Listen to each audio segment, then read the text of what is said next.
Minister Kasoulides, first of all, may I say it's such a pleasure to have you here with us today. Yes, thank you so much. My first question is with regards to the EU.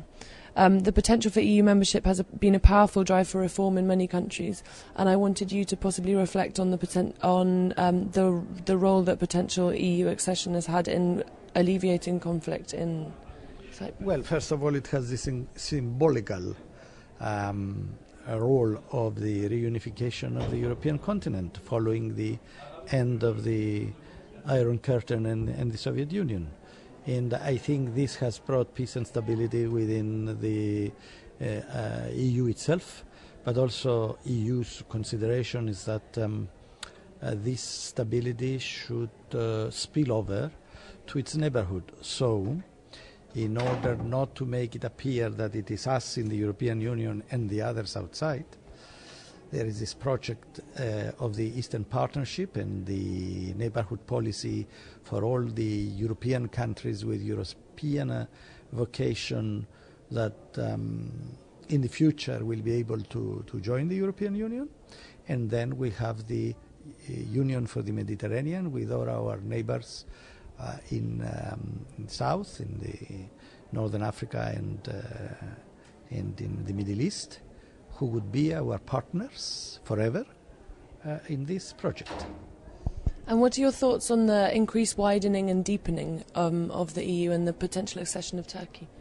Yeah, it has always been a debate regarding the prospects of deepening versus the problems that may be caused by enlargement.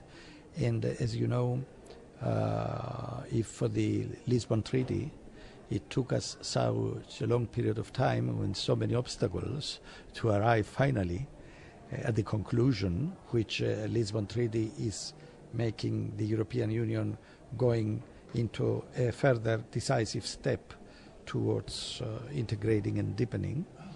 It is true that among public opinion in the many European countries there is a certain fatigue regarding the enlargement, and in particular with big countries that such an enlargement will entail, like an enlargement from Turkey. So in the case of Turkey, it is not only the question of responding to the criteria or making good progress in the reforms, but it is also the capacity of the European Union to absorb and the impact that such an enlargement will have to the European Union. So all these factors together will have to be taken into consideration, because it's not only what what Turkey can do in order to join the European Union, but it is also what the European Union can do for Turkey once Turkey joins. And the European Union has to be in a capacity to respond to the expectations of Turkey, which is not something automatic. Would you agree that the deepening of the European Union is perhaps a threat to national cultural identities? And if so, what role should the EU play in trying to make sure that... Would you say that the Lisbon Treaty, for example, the increased integration is a for example, with a foreign policy, exactly. And what should the EU do to... On the contrary, in the European Union, one has never considered that the diversity in culture, in language, in religions, in denominations, let's put it even further, I don't think that this has ever been considered as an impediment. On the contrary, it has been considered as an enrichment.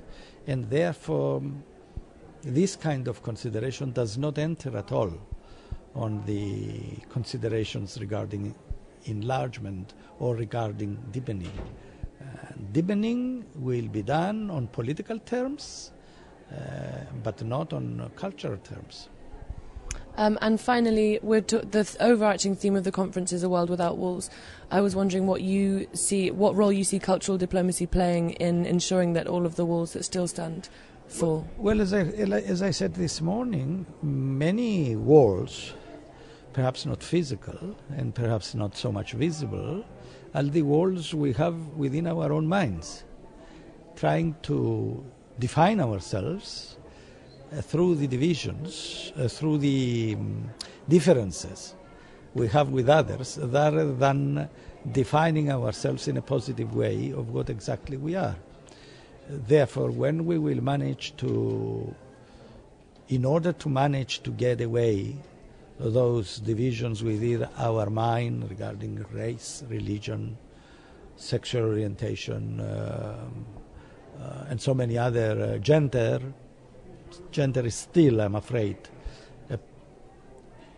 a division in our mind.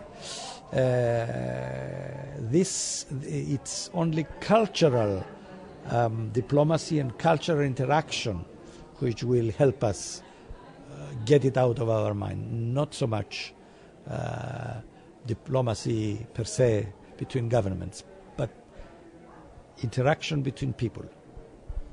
Thank you once again so much for sharing this time with us. Thank you. Thank you.